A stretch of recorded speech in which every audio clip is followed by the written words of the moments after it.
I think they're proud that I've invented this new type of light source, and a number of my kids are actually my inspiration for this. Arguments that I've had with my sons sometimes, or we get into, what is the best thing for the world, and what is the best way that we can help each other, and so I've changed my thinking somewhat by through my family actually pushing me to make things to make the world a better place, and I think we have the ability to do that. I probably wouldn't be thinking of this if I didn't believe that this technology was able to disrupt the telecommunications industry. There's something very important here. How do we believe, why do we believe that we can actually change society for the better? It is the only way that we could do this is using a disruptive technology, and that has to change things in a way that other equipment isn't going to be used as much, and that way we'll be able to make gains in creating super highways to places that don't have connections right now, and we'll be able to spread this technology out and hook up many, many more people to really the family of man. My son said something to me, and it really stuck, is that when all mankind is connected, it will be like a family reunion.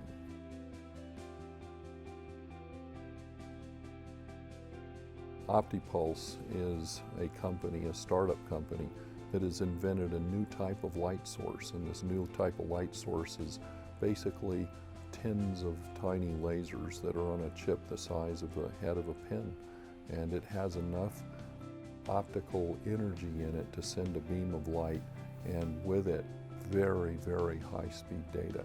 So that technology is so much faster and cheaper and lower energy usage than the current wireless technology that it will disrupt the industry.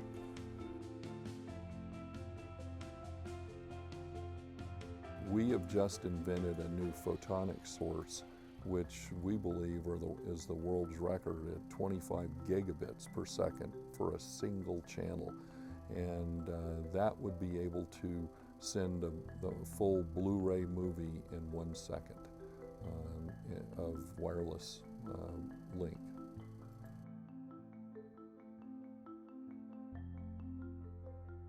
Currently, data is distributed through towers, and these are called small cell towers. You've probably seen them located in your neighborhood somewhere. These small cell towers have to communicate with each other, and unless you dig up all of the streets between these things, which are very expensive, you have to hook them up with a wireless technology. Currently, microwave is that wireless technology, and it's slow, uses a lot of energy, and it's expensive. And so that's why our technology will disrupt the telecommunications industry, is because we're cheaper, faster, and we can deploy quicker. We do not have to pay for the frequency band that we're using.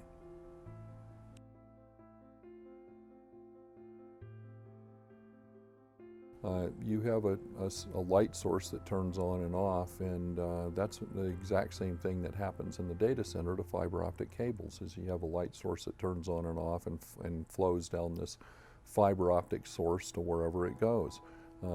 Ours is just as fast as those, except we don't need that cable anymore. And so that's some optical wireless link that we'll be able to put up. And we do have to have point-to-point where we can see the other receiver, but those can be long distances, and we can move those receivers and transmitters around to be able to have clear sight between them.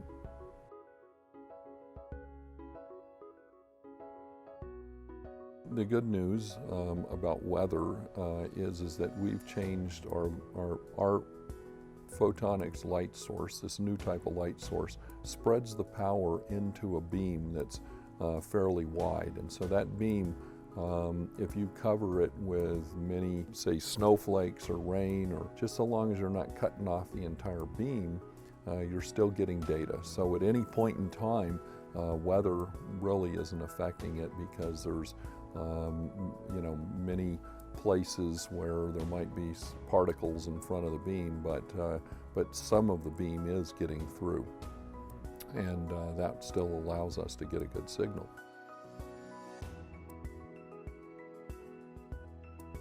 Two years from now, we plan to be in high volume manufacturing the product that the consumers can actually order, and they can actually make revenue from.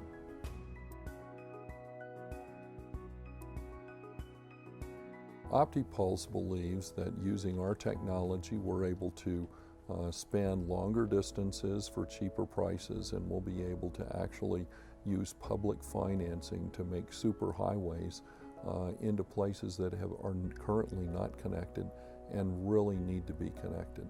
And so we want the public to help us expand this infrastructure to places where everybody can be connected. That is always a very good thing in the world. Is when people are connected, there's more communications, and the more communications you have, the least amount of conflicts and misunderstandings.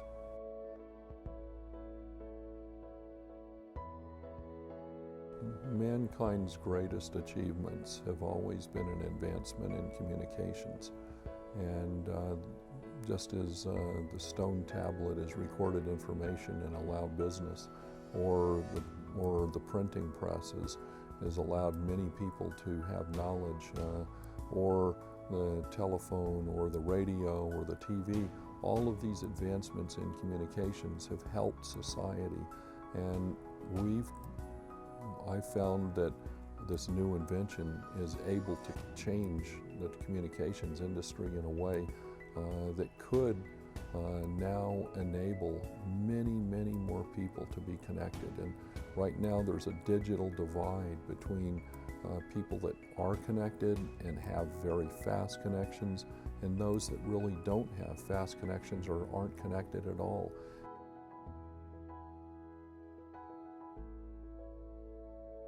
If that continues at this pace, then the world will not be as good of a place as if everybody had access to the same type of connections at a very low cost. And so we want to make the internet a utility.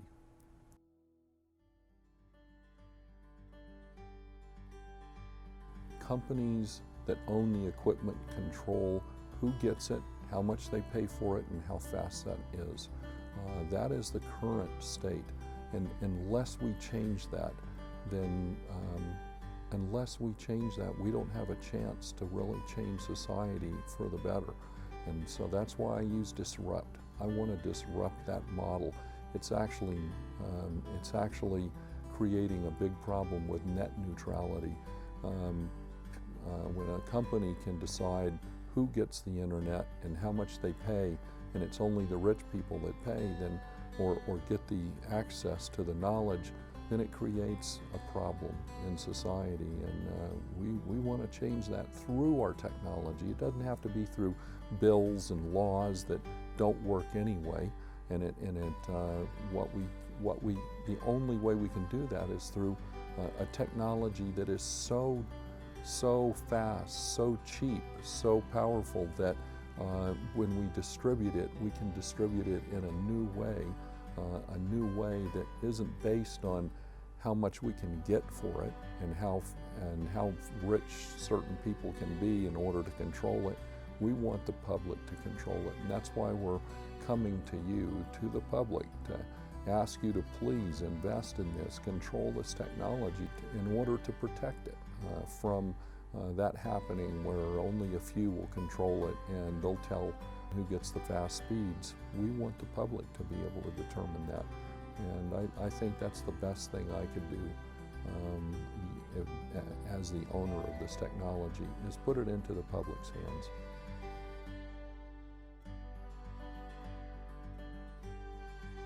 It's a semiconductor laser chip, and our patent allows us to turn on and turn off hundreds of lasers virtually on a small chip the size of the head of a pin. I've changed it in a way that The architecture allows many lasers to be turned on and off at the same time. This gives us high optical power so that we can create a beam to send information very quickly over long distances. So we're actually like replacing the fiber optic cable with a beam of invisible light that's eye safe, and that is just as fast as fiber optic. This chip can be fabricated on a wafer where there's 20,000 of these chips made when you've completed the fabrication on the wafer. And that allows us to make the enabling technology of this single chip in every wireless source to be less than $1 a piece. And this is why the technology is disruptive. It will be cheap enough to be able to deploy systems that are much higher performing over long distances, and change the industry in doing that.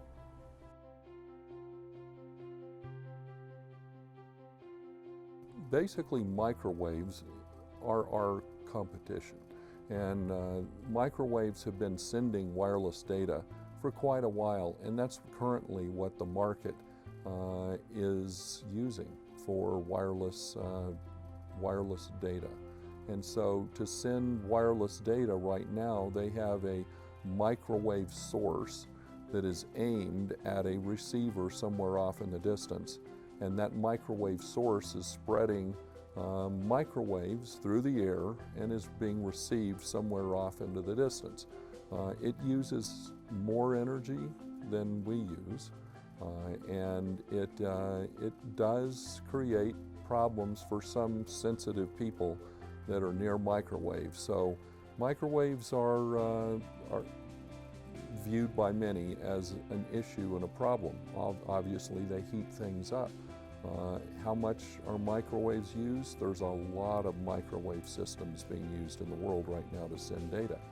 We propose to replace them with our technology, and our technology is virtually an invisible light beam, and it uses much less energy, and we do not believe it hurts the environment as much as microwaves. It's about the same power density as what's coming out of the remote control going to the TV. It's a very similar power density, which is also eye safe.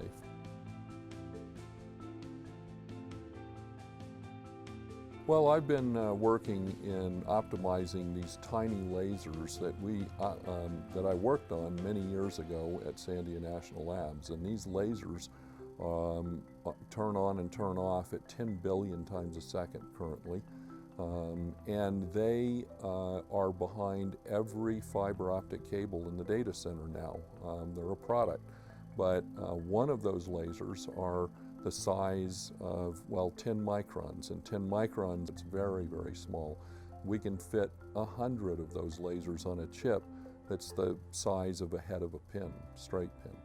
And so what this does is allow us to turn on and turn off a new type of light source. When we turn all these lasers on and off at the same exact time, we're able to send ones and zeros out over a high-powered beam, and that beam is invisible and it's eye safe because it's spread out. And now, because the beam is spread out, weather doesn't affect it. So rain and snow can fall into that beam, and it doesn't matter because there's still parts of that beam getting through and sending that data.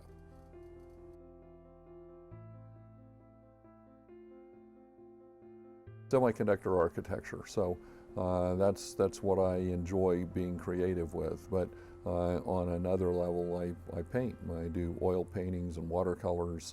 They've progressed over the years. I'm fairly decent at it. I've sold paintings for a couple of $1,000s. Not that that's any gauge of how good they are, but I feel I'm slightly accomplished in that field. I've been an artist most of my life, but it's more of the creative thinking that allows me to do things technical, and also it allows me to understand problems so that they can be solved with creative solutions, and that's what I tend to gravitate toward. 1 micron wavelength, and that is about the same wavelength that your TV remote works at.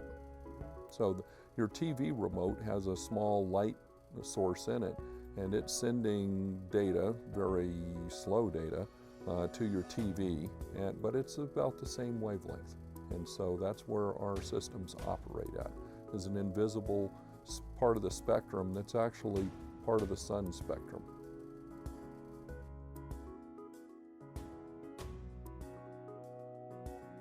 The digital currency is so much more valuable for seeing the big picture and getting resources that aren't dependent on who gets what and what part, but everybody gets the same part, and everybody sees the value in the resources, and the resources are used in the proper way with transparency, and we're able to build and develop technologies that can matter, can do things, and they can accomplish.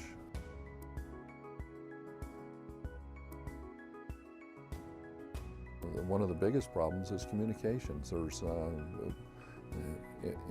anywhere where man can't communicate, there is people that can tell them things that are wrong. And just like in North Korea, the people don't understand what's right and what's wrong because information is kept from people. And when you can divvy up who gets what information, it becomes a real problem.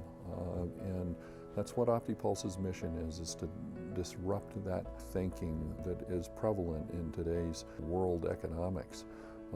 And the way that the world economics is right now is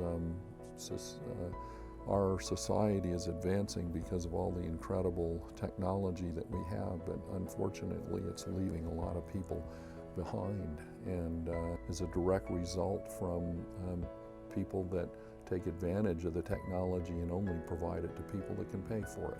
So the best thing to do is to change things that we can bring many people that don't have connections, job opportunities, education, medical help. We'll be able to change the situation by using this incredible technology that will disrupt telecommunications. It will disrupt it because it'll be a whole new equipment set. And that whole new equipment set brings an opportunity with it to be able to distribute bandwidth and connectivity to people that need to bring the level up in their lives, or what their necessities. Things that are necessity are job opportunities, knowledge. Knowledge is a necessity, and it needs to be for the future. And so that's what we want to do at Optipulse.